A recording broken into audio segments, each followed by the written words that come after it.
Welcome back to Blood 2 The Chosen. Last time we fought a boss rush consisting of undead versions of our compatriots who are themselves some variety of undead. Today we're finally coming face to face-like area with the Ancient One, the being that is apparently taking advantage of the rifts between our world and this one. Well, hello, Mr. Fancy Pants. Forgive me if I don't shake hands. He's a big one, isn't he? Well, nothing that a couple hundred 556s can't take care of. He has the Naga's laser attack and a lot less clutter for you to hide behind and avoid it. Climb up on top of this rock and we get the anger. This will make things significantly easier. Opening up on him with the Vulcan cannon is probably your best bet if you can work with the wind up and wind down times. The anger only lasts for a short amount of time, unfortunately, so from there you simply have to keep emptying your guns into his eye until he eventually dies. At the start of the chapter, I went over a list of every bug and issue I know about regarding this game. However, I don't want to end this game on the note that I absolutely hate it and didn't enjoy most of the time working to put this series together, because that's simply not true. This game and its engine still did a few things right, so let's focus on that now. First off, the graphical abilities of the engine. Sure, it's dated now, but for 1998 this was really good. I know I've had at least one person comment that the game looks like it's a couple years newer than it actually is. The abilities of the engine itself. Remember the fully working canal lock? I still can't recall ever seeing something like that on any other game engine at the time. On that subject, water. Swimming is kind of a pain, sure, but if you pay close attention, you can see that the water level in any given pool of the stuff is actually fluctuating. Neither Sin nor Half-Life had that. Even Unreal had completely flat water surfaces and settled for the illusion of movement via textures. The voice work. It's top-notch when it needs to be and silly when it can get away with it. Even Gideon, as wasted at his potential as a villain is, was fun to listen to. The weapon slot system. Letting you carry 10 out of almost 20 and put them on whichever slot you find most convenient for it is really helpful. The weapons themselves for the most part. Some are buggy, sure, and others are completely useless, but there's still a good selection of guns that are just plain satisfying to use. I don't think I'll ever tire of using an M16 with a grenade launcher. Sniper rifles are a good option as well, and who could forget our humble sawed-off shotgun. Eventually, the Ancient One has enough and finally dies.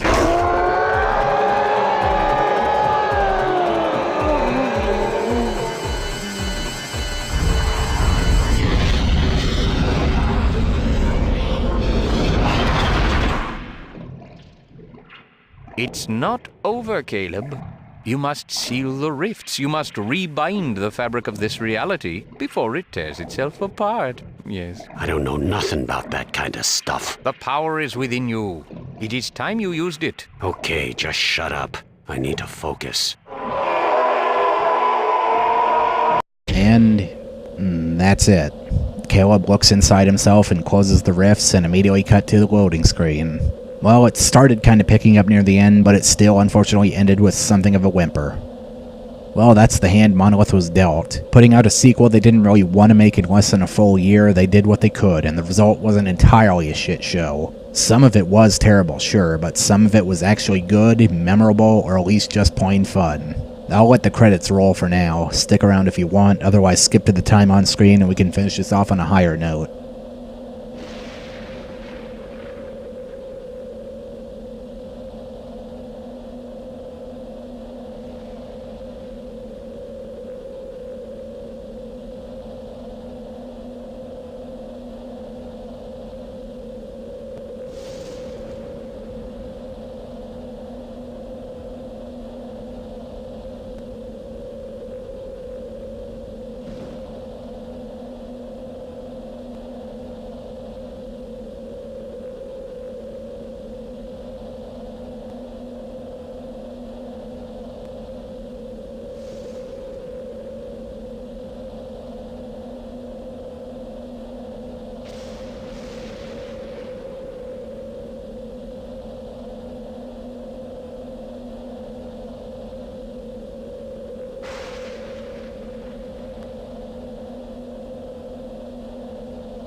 Well, it's been a mostly fun ride. The difficulty of actually playing through the game offset by the fun I have just by putting the videos together or researching all the stuff for the important bits because I am a big nerd. And on that note, we've got cut content. This chapter is short enough that all of it seems to be focused on this final level specifically. Namely, that the final cutscene was supposed to be a bit longer. Ophelia's first line here is a bit odd because the Blood Wiki lists it as part of the actual conversation, and I'm pretty sure it actually is supposed to play.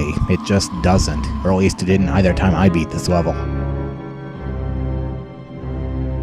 Then there's a more mean-spirited thing that was in the earliest run of the game and removed from later versions, a section known as the debits. It's not known who wrote or contributed to these. Jason Hall claimed that nobody who was working or had ever worked at Monolith wrote it, and in fact the team didn't even know about its inclusion in the game until Jeff Keighley, the video game reviewer mentioned by name in the debits, contacted them about it. And with that, actually, we're not quite done just yet. The original game may be finished, but against all odds, it did manage to get out a single expansion pack. Next time, we start digging into that.